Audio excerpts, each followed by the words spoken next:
How to make $1,000 a day in junk removal. I feel like you've probably seen this video before, but not exactly like this. So if you're expecting that experience where a YouTuber comes on here and they tell you how easy it is to be a $30,000 a month junk removal company and make $1,000 a day, you're in the wrong place. However, I'm not gonna lie to you and tell you that it's super easy to just make $1,000 a day with just your pickup truck and a brain. But I do want to break down for some of you, it's not as hard as some of you are thinking either, all right?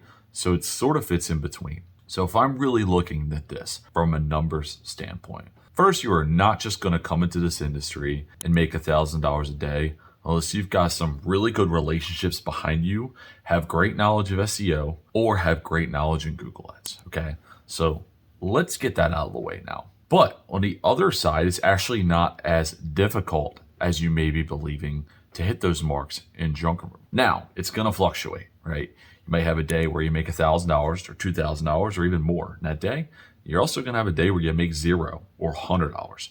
So what you need to do when you're looking at this, if that's a number that interests you and you feel like $1,000 a day is gonna change your life or your business, then the way that you need to get there is simply break down what it would take for you to get to that mark each day and do that as consistently as possible. So for instance, if I look at $1,000 a day from a junk removal business owner standpoint, then I understand a few things. One, I could do it with one job, right? Jobs out there, just about everyone watching this channel has done a job that's been over $1,000. Okay, so I either need to find that job as consistently as possible or daily to hit that mark, or I need to know what it takes on average to get to $1,000 a day. So for those of you who don't know, the average ticket across the US for a junk removal job comes in right around the $350 to $380 range. So what that means is that on average, if you were to get a call right now for your junk removal business, that the low end and high end would average out to about that mark. So we all know we have a lot of jobs that come in that have the minimums, but then we also have jobs that come in a lot higher, right? So on average, you'd be looking at right around that mark. So when I look at that, I say, okay, well, on average, that means that I would need a little more than 3 jobs per day. And the way I like to look at it, I like to break it down even smaller. I'll say about 200 to 250, because we know there's going to be some minimum jobs in there, right? So that means to me that if you wanted to hit that mark, that you realistically need to be at about 3 to 5 jobs per day, or you need to be building relationships that can consistently get you jobs that are $1,000 or more, or right around that range, $800. All right. And that's how you break down getting to $1,000 a day. It's not some secret tactic or anything crazy or this easy thing that everybody can accomplish, but it is doable. It definitely can be done. You just need to break it down into exactly what you need to accomplish that goal. And there's a couple ways to get to it. So if you're looking at that number, then what you need to now do, you understand what it takes to get there. You need to focus on how can I generate as many opportunities for my business to get those jobs. And those can come in many forms. So it goes back to a lot of videos I've already done in the channel, whether it's Google Ads or a mix of all these things, whether it's Google Ads, SEO, right?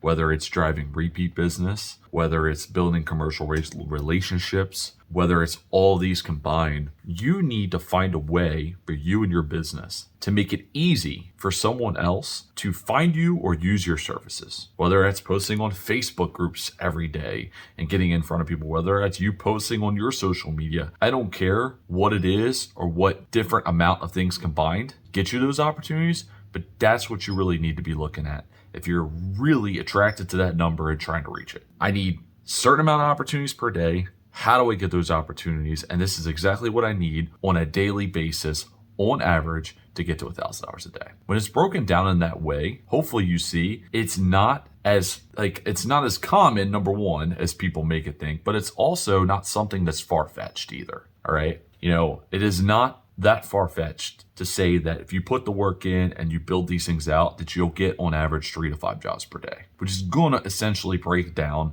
right around that $1,000 range. Yes, you have some days will come in a little lower. If it was 3 jobs and they were all single item pickups, you're probably in the $400 range, right? But it's going to average out to hit you right around that mark. Typically, when somebody tells me they do about 3 to 5 jobs on average, I'm guesstimating they're in that $20,000, $25,000, $30,000 a month range. All right. So that's really what you're looking at to hit that mark. All right. if you could break it down in that way, I think it's going to simplify things and make it easier for you, because hopefully you'll find that the goal is a lot more obtainable. Not easy, not for everyone, but obtainable. All right. And the more effort that you can put in to getting in front and getting into those opportunities, obviously, the better odds you will have of having that consistency and hitting those marks. So hopefully this helps some of you who maybe had that goal and watched a video where somebody got you into junk removal and told you, yeah, all you need is a pickup truck and a lot of grit. It's going to take a little bit more than that. You know, you're going to have to, not only work, but work in the right way. All right, and be efficient and effective in how you do things, but it definitely can be done. And it gets easier over time as well, especially once you've built a customer base and you have opportunities come in that you don't even have to work for. And it typically comes in the form of either relationships built already or repeat business with residential customers. So good luck to you guys who haven't hit that mark yet. I hope you're able to accomplish that feat. And if you focus on those things and trying to drive opportunities and getting yourself in front of more people, you will start to either reach those goals or surpass them.